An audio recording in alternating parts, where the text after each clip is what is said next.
Before we go out today, I need to put a new battery in the Beleboke here. And I thought that some of you might find that interesting, just to see what's on the inside of one of these things.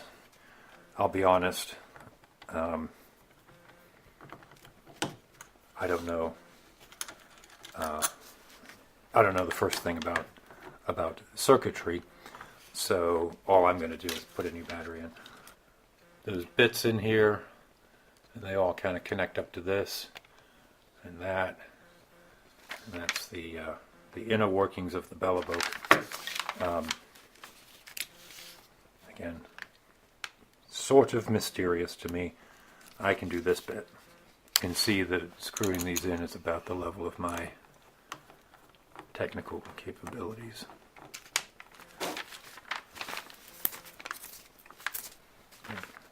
Up here is the Garfield Water Tower, which is the destination for today's Urban Beleboke.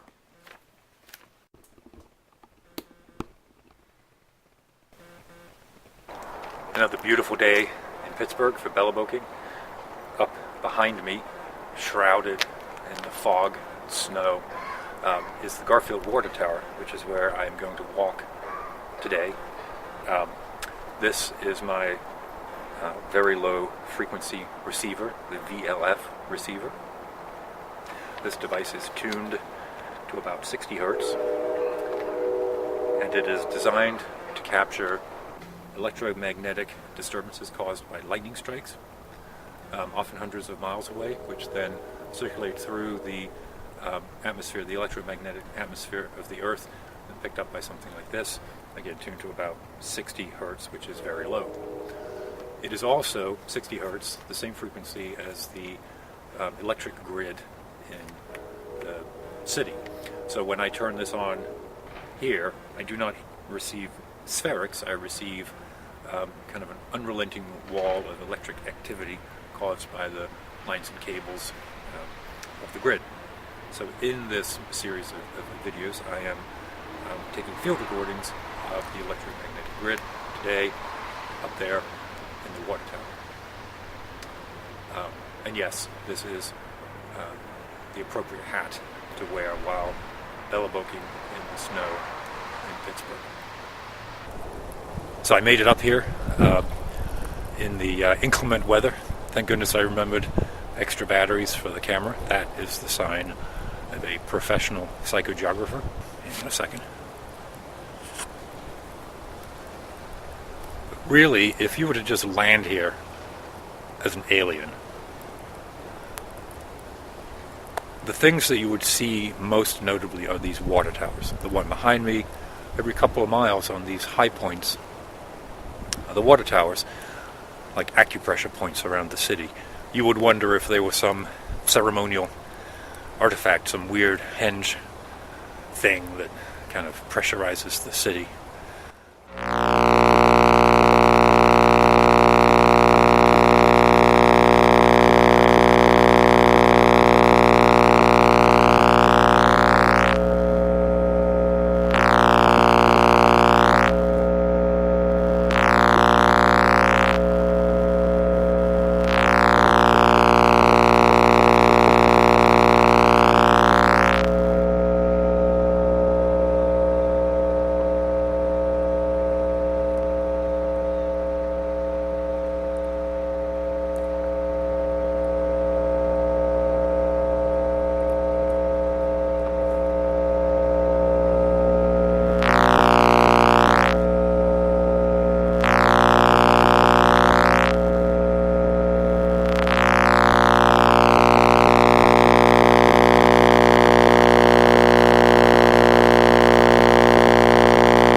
there's something kind of strange and beautiful about this place, right? So this is going to sound weird, but when I look at the water tower and I see the lattice work of the fence around it and the lattice work of the structure that supports the water tower, I kind of envision this water tower casting this lattice work out over the city, sort of lined up with the sight lines, right? So those places where you can see this from the distance.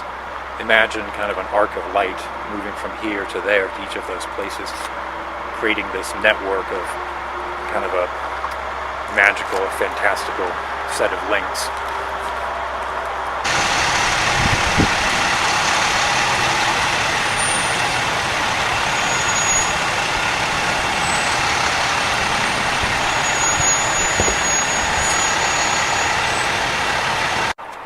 Alright, it's noisy.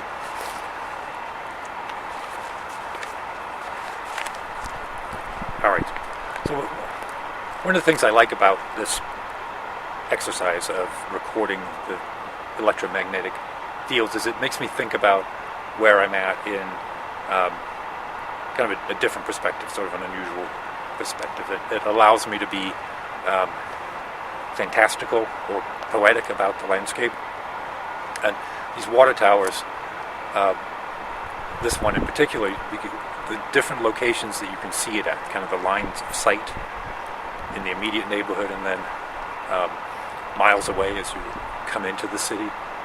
I like to think of those as sort of poetic lines, sort of like arcs of light that connect this spot with all those other, like this lattice work around the city, kind of on top of the city, maybe this network of light or poetic lays, like a ley line of some kind. So I've wanted to do this. What I'm about to do now, I wanted to do for a while, and I don't know why. It's an instinct that I'm just going to trust, that I should read this poem here today. It's a poem by William Butler Yeats called "Down by the Sally Gardens," and I think it comes to mind here because it captures that sort of lightly magical aura around a place that I do kind of feel up here. So here's the poem, "Down by the Sally Gardens." There's a truck in the background there that's filled with salt for the roads. They're probably wondering what the heck I'm doing. But I'm reading poems to the water tower. Down by the Sally Gardens, my love and I did meet. She passed to the Sally Gardens with little snow-white feet. She bid me take love easy as the leaves grow on the tree. But I, being young and foolish, with her would not agree. In a field by the river, my love and I did stand, and on my leaning shoulder she laid her snow-white hand. She bid me take life easy as the grass grows on the weirs. But I was young and foolish, and now I'm full of tears.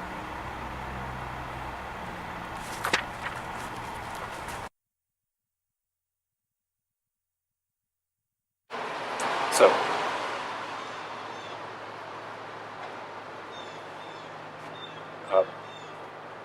that was pretty cool, right? Up there where I was able, with the antenna, to really carefully mark out a field, a shape. You could see it here, see it here, where the quality of the field changed with a very clear line, right? With the antenna just moving a little bit, you could mark it out. That's the kind of exploration that I want to do more of around here, to practice the skill with the antenna so that I can, it's almost like dowsing. Why did I read poetry up there? I don't know, except that there was an instinct that has always been with me when I look up at that water tower to read that poem. So I read that poem. The electromagnetic fairies liked it. If you want to know more about that water tower, I have some stories about it that I tell in one of the early episodes of my podcast, I think episode 3 or 4, at zenglop.net. Go listen to that.